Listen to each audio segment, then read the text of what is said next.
I'm Liana. I'm Sabra. I'm Anthony. Imagine a world full of disease where everybody around you is sick and there's no pollinators, where you see people in these fields having to pollinate all fruits and vegetables that you eat.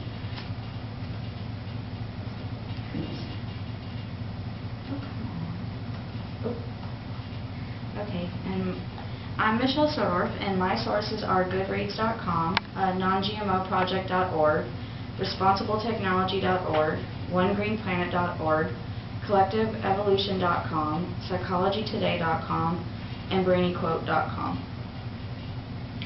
Earth provides enough to satisfy every man's needs, but not every man's greed, and that's from Mahatma Gandhi from Goodreads.com. What is a GMO? A GMO is a genetically modified organism. It is where, like a industrial company or a science lab will take DNA from viruses, insects, other animals, or other plants and actually inject them into a plant. So it is not something that can happen naturally in nature just from plants breeding with each other. The use of herbicides have decreased their monarch populations from over 50%. They've also linked it to birth defects in amphibians, and they've linked it with embryonic deaths, endocrine disruptions, and organ damage. With the endocrine disruptions, they're linking that in people too, and what it is it's where it actually goes in and infects the hormones that are in the body and affects the brain, and they're starting to actually link it to breast cancer, and they're linking it to fetal death syndrome in Alzheimer's and everything else. So, and with them growing GMOs, they've made it to where some of the plants are tolerant to herbicides, and so they're having to use higher doses of herbicides to actually kill the weeds around them, because those other plants have come into contact with them and have crossbred with them, so that these weeds that are growing with the corn and everything are actually becoming herbicide tolerant too.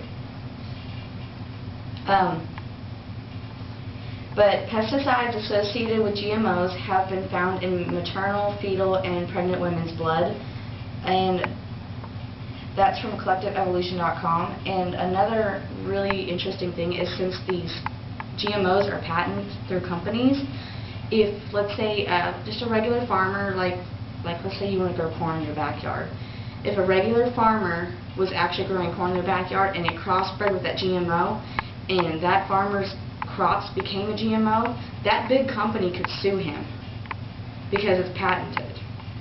And not only that too, but organic farmers are actually having to figure out ways to keep their plants from crossbreeding with these, because if any plant from an organic producer crossbreed with them, that producer can't sell any of the stuff. He will actually lose his license for it and certification, and a lot of these organic farmers have to go through licensing and certification to be able to grow it. They have strict state standards they have to go through, and they have yearly testing for 10 years to be able to get that patent. Some interesting data is actually in Europe, they don't sell GMOs anymore. They actually banned them. But the US, Argentina, China, actually they sell them. Any of the big companies, they're not big companies, the big countries that have high populations have actually started using GMOs. Guanaclophosphate is the main ingredient in Roundup, and for a long time companies would tell you that it's safe and there's going to be no problems, there isn't anything wrong, but they've actually linked it with endocrine disruption and disruption of hormone levels, which is the pesticide that's used along with it. Let food be thy medicine shall be thy food, and that's from Hippocrates, and that's from PsychologyToday.com. Good ways to stop this is to buy organic, because organic food has to be certified non-GMO. To buy from farmers markets, because farmers like you and me can't buy the seeds because they're patented. It's only the big companies that can buy them. And then another one is they have a new seal on the back of a lot of stuff that says non-GMO project certified, and that's a good way to also prevent and know that you're not eating GMOs. And with people not buying that will actually make it to where if enough people won't buy it, the companies won't produce it anymore because they won't make money. And a really interesting fact of that was, have you guys ever seen where it says the milk says no RSBT on the labels? And what that is that was a growth hormone that was fed to cows. And because enough people said, we're not gonna buy this, we don't want this in our milk, the companies actually quit using it. Walmart, Yoplait, Starbucks, I think Dannon, all will not buy milk that has been treated with cows that has been treated with RSBT. And so we can actually cause that tipping point. In Europe, in 1999 was when they caused the tipping point there. There was a scandal in this newspaper, and it was a thing about they don't know if GMOs were safe and everything, and people were outraged. They said, we're not going to buy this, we're not going to eat this, and because of that, that's why GMOs are banned in Europe, because enough people said no. And we have that ability here in the U.S. If enough people knew about it, they could say no. Yeah.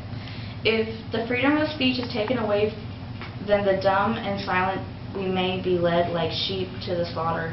And that's from George Washington from brainyquote.com. In conclusion, a GMO is a genetically modified organism. It's where they've taken DNA from anything else and stuck it into corn to try to just to see, I guess, kind of what would happen. And without doing enough testing, they could fed it to the American people, and they've got rises of diseases and everything else going on.